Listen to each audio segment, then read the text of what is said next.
President Aquino assures that more remote areas in the country will be energized to spur development. The President made the statement during the ceremonial switch-on of the Sitio Electrification Program in Region 8 in Isabel, Leyte. Under this program, thousands of sitios have already been energized since October last year, and more than 4,000 more will have electricity before the end of 2012. More from Elena Luna.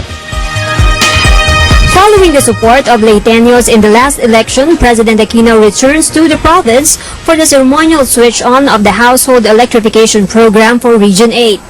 Sa ilalim ng ating Sitio Electrification Program, nasimula na ang pagpapailaw ng 2,375 sitio mula Oktubre 2011 hanggang Hulyo 2012. Sa pagpapakitang gilas na ito, abot kamay na natin ang target na pagkakabit ng kuryente sa 4,487 sitio bago matapos ang taong ito. Dito po sa Region 8, napailawan na po natin ang 172 sitio na madadagdagan pa ng 184 na sitio pagdating ng Oktubre. Joining the President were 3,000 members of the 11 cooperatives in Region 8. Also at the ceremony are members of the delegation from the islands of Samar, Biliran, and Leyte. Ngayon lang, sa kasaysayan ng rural electrification, pinagbigyan ng malawakang atensyon at kaukulang pondo at sa pamamagitan ng tuwid na daan sa paggawa ng kuryente. According to the representative of the Federation of Rural Electric Cooperatives in Region 8 or FRECOR 8, they have twice received funds from the national government.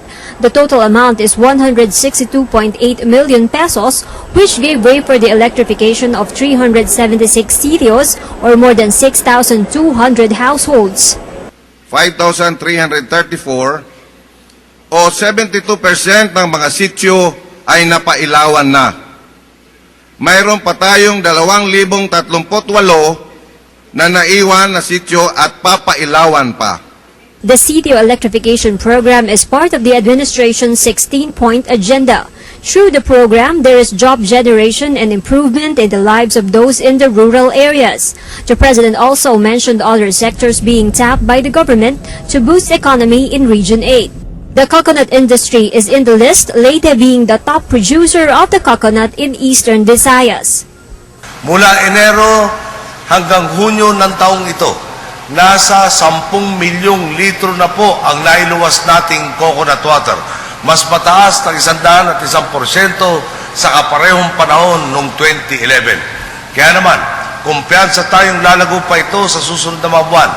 Mantakin po ninyo, ang dating itinatapon lang ngayon pinagkakakitaan na at nagpapasigla pa ng ating ekonomiya.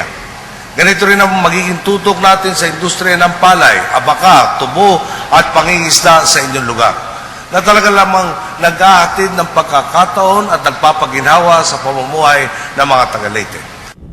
The President also aims to improve the recorded 365,000 tourists in Leyte by supporting their infrastructure.